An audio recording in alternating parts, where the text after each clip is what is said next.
نبی پاک صلی اللہ علیہ وآلہ وسلم نے ارشاد فرمایا کہ قسطنطنیہ لازماً فتح ہو جائے گا۔ کیا خوب وہ سلطان ہوگا اور کیا خوب وہ فوج ہوگی۔ قسطنطنیہ 29 مئی 1453 عیسوی کو سلطنت عثمانیہ کے ہاتھوں فتح ہوا۔ صدیوں تک مسلم حکمرانوں کی کوششوں کے باوجود دنیا کے اس عظیم الشان شہر کی فتح عثمانی سلطان محمد ثانی کے حصے میں آئی، جو قسطنطنیہ کی فتح کے بعد سلطان محمد فاتح کہلائے۔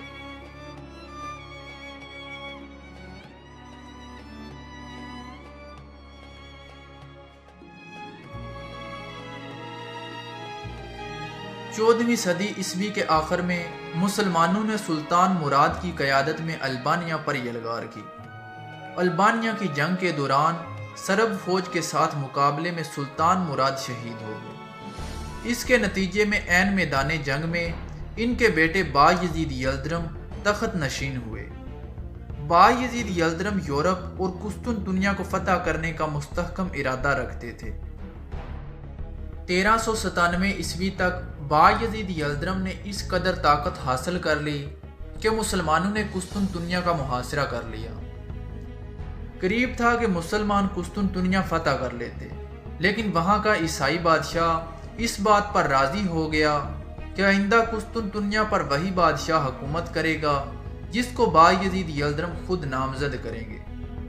پوری عیسائی دنیا کے لیے یہ انتہائی ذلت امیز شکست تھی، مگر بازنطینی سلطنت اس قدر کمزور ہو چکی تھی کہ وہ اس شرط کو بھی قبول کرنے پر آمادہ تھی تاکہ اسے اپنی زندگی کے چند لمحے مزید عطا کیے جائیں۔ عین اس وقت جب سلطان بایزید یلدرم یورپ فتح کرنے میں مصروف تھے اور قریب تھا کہ قسطنطنیہ بھی فتح کر لیں، تو قدرت کی طرف سے ایک رکاوٹ آ گئی۔ وسطی ایشیا سے ایک منگول حکمران اٹھا جسے دنیا تیمور لنگ کے نام سے جانتی ہے۔ تیمور لنگ وسط ایشیا سے نکل کر اپنی حکومت وسیع کرنا چاہتا تھا۔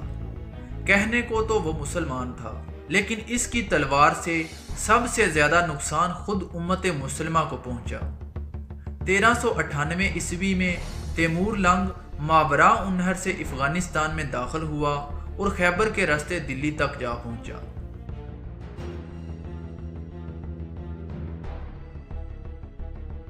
دلی کو لوٹنے کے بعد وہ واپس چلا گیا اور اگلے سال اس نے خراسان، بغداد اور دمشق کا راستہ اختیار کیا۔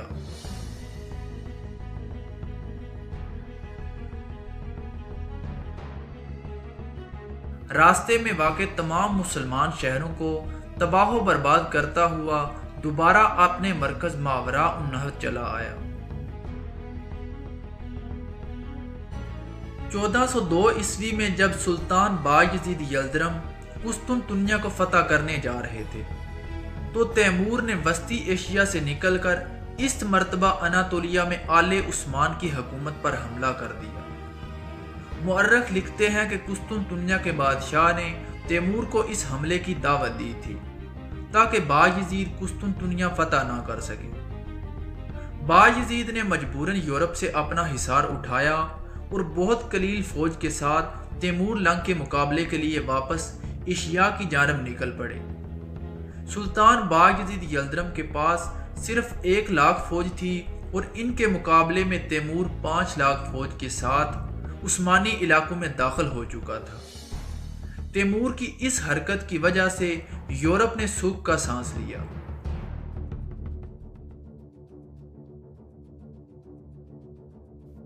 قدیم انگورا اور موجودہ انقرہ کے مقام پر 1402 عیسوی میں دونوں فوجوں کا تصادم ہوا۔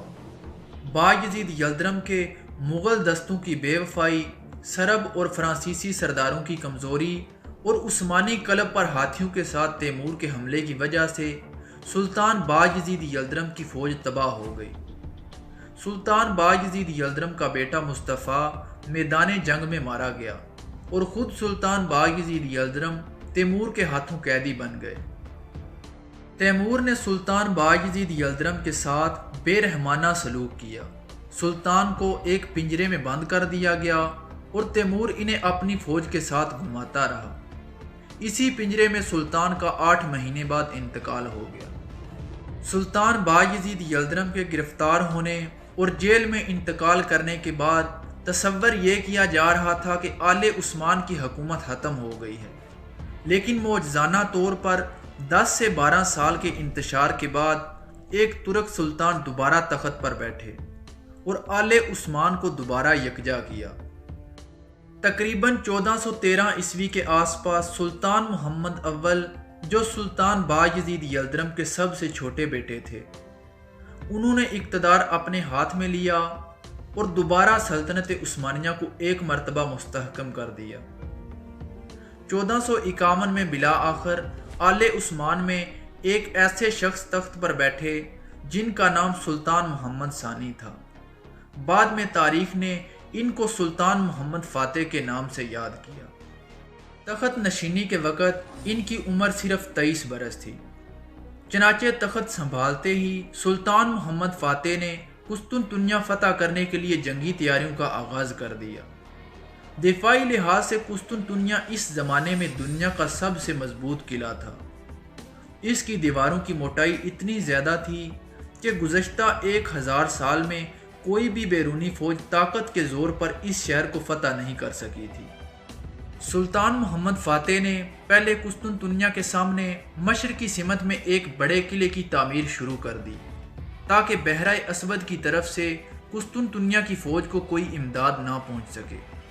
یہ قلعہ عین آبنائے باسفورس پر قائم کیا گیا تھا اور اس کے نتیجے میں اس آبنائے میں اب کوئی بھی بحری جہاز بغیر سلطان کی اجازت کے سفر نہیں کر سکتا تھا۔ اس کے ساتھ ساتھ عثمانی بحری فوج بھی بنائی گئی۔ کئی سو بحری جہاز تیار کیے گئے جن کا کام آس پاس کے سمندروں کی ناکہ بندی کرنا اور سمندر کے راستے قسطنطنیہ پر حملہ کرنا تھا، لیکن شہر پر اصل حملہ خشکی کے راستے ہی ہونا تھا۔ قلعے کی غیر معمولی مضبوط دیواریں توڑنے کے لیے غیر معمولی توپ خانے کی ضرورت تھی۔ جنگی اور حربی تاریخ میں سلطان محمد فاتح کا نام اس لیے بھی ہمیشہ زندہ رہے گا کہ اس غازی نے اتنی غیر معمولی جنگی حکمت عملی مرتب کی کہ اس وقت کی دنیا دھانگ رہ گئی، اور حقیقت یہ ہے کہ آنے والی صدیوں میں آج تک کوئی بھی ایسی حکمت عملی دوبارہ نہیں اپنائی گئی جیسی کہ سلطان محمد فاتح نے قسطنطنیہ کے وقت اپنائی تھی۔ اس جنگ سے قبل سلطان محمد فاتح نے فیصلہ کیا کہ دنیا کی سب سے بڑی توپ بنائی جائے جو قلعے کی فسیلوں کو توڑنے کے کام آئے۔ اس کام کے لیے انہوں نے ہنگری کے ایک سائنسدان کی خدمات حاصل کی۔ میدان جنگ کا نقشہ کچھ اس طرح کا تھا کہ قسطنطنیہ کے 3 اطراف میں پانی اور چوتھی سمت میں خشکی کا ایک بہت بڑا رستہ تھا جہاں سلطان محمد فاتح کی بری فوج اور توپیں موجود تھیں۔ سلطان کی بحریہ قسطنطنیہ کے قریب آنے کے لیے ان سمندروں میں پیش قدمی کرتی رہی، لیکن خلیج زریں کے قریب سمندر سے قلعے کی طرف ایک آبنائے نکلتی تھی۔ اس کے منہ پر قلعے کی طرف ایک تنگ رستہ تھا کہ جہاں بازنطینی سلطنت نے بڑی بڑی زنجیریں نصب کی ہوئی تھیں۔ کوئی بھی بحری جہاز اسے پار کر کے سمندر کے راستے شہر کی فصیل کے قریب نہیں پہنچ سکتا تھا۔ ان زنجیروں کے اندر کچھ عیسائی بحری جہاز تھے جو قسطنطنیہ شہر کی حفاظت پر مامور تھے تاکہ سلطان کا بحری بیڑا زنجیریں پار کر کے سمندر کے راستے شہر پر حملہ نہ کر سکے۔ اصولی طور پر تو مسلمانوں کی طرف سے پورے شہر کا محاصرہ کیا جا چکا تھا، لیکن مسلمان فوجیں ابھی تک اس قابل نہیں تھیں کہ سمندر کے راستے قسطنطنیہ شہر پر یلغار کر سکتی۔ خشکی کے راستے پر مسلمان توپوں کی بمباری قدرے سست تھی اور حملوں کے آہستہ رفتار کے باعث محافظین فصیل پر ہونے والے نقصان کی مرمت کر لیتے تھے۔ شہر میں مسلح محافظین کی تعداد صرف 10,000 تھی، لیکن قسطنطنیہ کا بادشاہ خود ان کی قیادت کر رہا تھا، گو کہ سلطان کے پاس تقریباً 1.5 لاکھ فوج تھی، جس میں 20,000 ان جانساروں کے دستے تھے جو سلطان کے خاص محافظ تھے۔ قسطنطنیہ کے قلعے کی دیواریں اتنی مضبوط تھیں کہ تقریباً 2 ماہ تک گولہ باری کے باوجود بھی وہ دیواریں توڑی نہ جا سکیں۔ کئی مرتبہ سلطان نے متبادل جنگی حکمت عملی بھی استعمال کی، سرنگیں اور خندقیں کھود کر قلعے کی دیوار کے نیچے سے رستہ بنانے کی کوشش کی۔ دوسری طرف سے قلعے کے محافظین بھی دفاع کی سر توڑ کوشش کر رہے تھے۔ اس میں کوئی شبہ نہیں کہ وہ اپنے بازنطینی سلطنت کے آخری قلعے کو بچانے کے لیے سر دھڑ کی بازی لگائے ہوئے تھے۔ گو کہ محافظوں کی تعداد اتنی زیادہ نہیں تھی، لیکن قلعے کی دیواریں اس کی اصل محافظ تھیں۔ اس وقت کی جدید ترین توپیں بھی اس قلعے کی دیواروں کو توڑنے میں ناکام نظر آ رہی تھیں۔ کئی مرتبہ کھلی یلغار بھی کی گئی، لیکن مسلمان فوج کو خاصا نقصان اٹھانا پڑا۔ قلعے کے اوپر بازنطینی توپیں بھی موجود تھیں، گو کہ وہ چھوٹی تھیں، مگر ان کا نقصان یہ تھا کہ وہ قلعے کے برجوں سے داغی جاتی تھیں۔ اس کی وجہ سے وہ قلعے کی دیوار کو نقصان پہنچاتی تھیں۔ بازنطینیوں کی کوشش تھی کہ قلعے کی دیوار کی مضبوطی سے تھک ہار کر مسلمان قلعے کا محاصرہ ختم کر کے چلے جائیں۔ ان کو امید تھی کہ 1000 سال سے جو شہر طاقت کے زور پر فتح نہیں کیا جا سکا، اس دفعہ بھی قدرت ان کی مدد کرے گی اور مسلمان کامیابی حاصل کیے بغیر ہی واپس لوٹ جائیں گے۔ 2.5 ماہ کے محاصرے کے بعد بھی قلعہ فتح نہ ہو سکا، لہذا اب یہ ضروری ہو گیا تھا کہ مسلمان اپنی بحریہ کو بھی اس جنگ میں شامل کریں۔ مگر بحریہ کو جنگ میں شامل کرنے سے پہلے 2 بڑی رکاوٹیں عبور کرنا بہت ضروری تھا۔ ایک رکاوٹ لوہے کی وہ بڑی زنجیریں تھیں جو سمندر پر لگی ہوئی تھیں اور ان کے پیچھے بازنطینی بحری جہاز کھڑے ہوئے تھے۔ اس بات کا کوئی امکان نہیں تھا کہ مسلمان بحریہ ان زنجیروں کو چیر کر آگے بڑھتی اور بازنطینی جہازوں کو تباہ کرنے کے بعد قلعے کی دیوار کے پاس پہنچ جاتی۔ دوسری جانب قسطنطنیہ کے اس محاصرے کو دیکھ کر یورپ سے سپاہیوں اور کمک کے ساتھ چند چھوٹے چھوٹے بحری جہاز بھی کسی طرح مسلمانوں کا محاصرہ توڑ کر شہر میں داخل ہو گئے، جس سے قلعے کے لوگوں کے حوصلے بہت بلند ہو گئے۔ اب جنگ ایک فیصلہ کن موڑ پر آ پہنچی تھی۔ مسلمانوں کو ہر حال میں قلعے کو فتح کرنا تھا اور اس کے لیے سمندر پر لگی ہوئی زنجیروں اور اس کے محافظ بحری جہازوں کو تباہ کرنا ضروری تھا، یا پھر کوئی ایسا حل نکالنا ضروری تھا کہ جس کے تحت مسلمان ان کو بائی پاس کر کے قلعے کی فصیل کے نیچے پہنچنے میں کامیاب ہو جاتے۔ سلطان محمد فاتح نے حکم دیا کہ بحری جہازوں کو آبنائے کے ذریعے شہر کی فصیل کے قریب لانے کے بجائے خشکی پر چڑھا دیا جائے اور 7 میل کا سفر خشکی پر طے کر کے مسلمان فوج بحری جہازوں کو گھسیٹتے ہوئے خلیج زرین تک لے آئے۔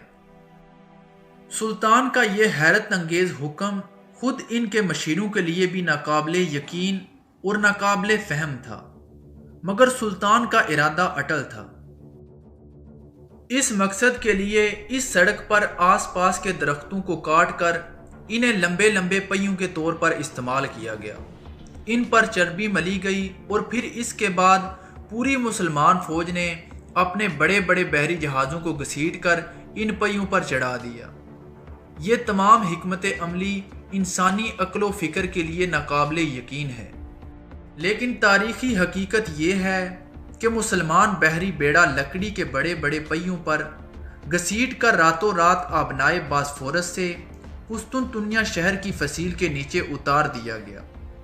یہ سارا آپریشن رات کی تاریکی میں ہوا اور صبح جب بازنطینی اٹھے اور سمندر کی طرف دیکھا تو دہشت زدہ رہ گئے کہ وہاں عثمانی بحری بیڑا توپوں سے ان پر یلغار کر رہا تھا۔ جس جگہ مسلمان بحری بیڑا اترا وہاں پانی کی گہرائی کم تھی اور مسلمان بحری جہاز ان بازنطینی بحری جہازوں کے مقابلے میں جو آبنائے زرین کے منہ پر اس کا دفاع کر رہے تھے قدرے چھوٹے تھے، جس کی وجہ سے بازنطینی بحری جہاز واپس مڑ کر مسلمان بحریہ کو روکنے کے لیے قلعے کی دیوار کے قریب نہیں آ سکتے تھے۔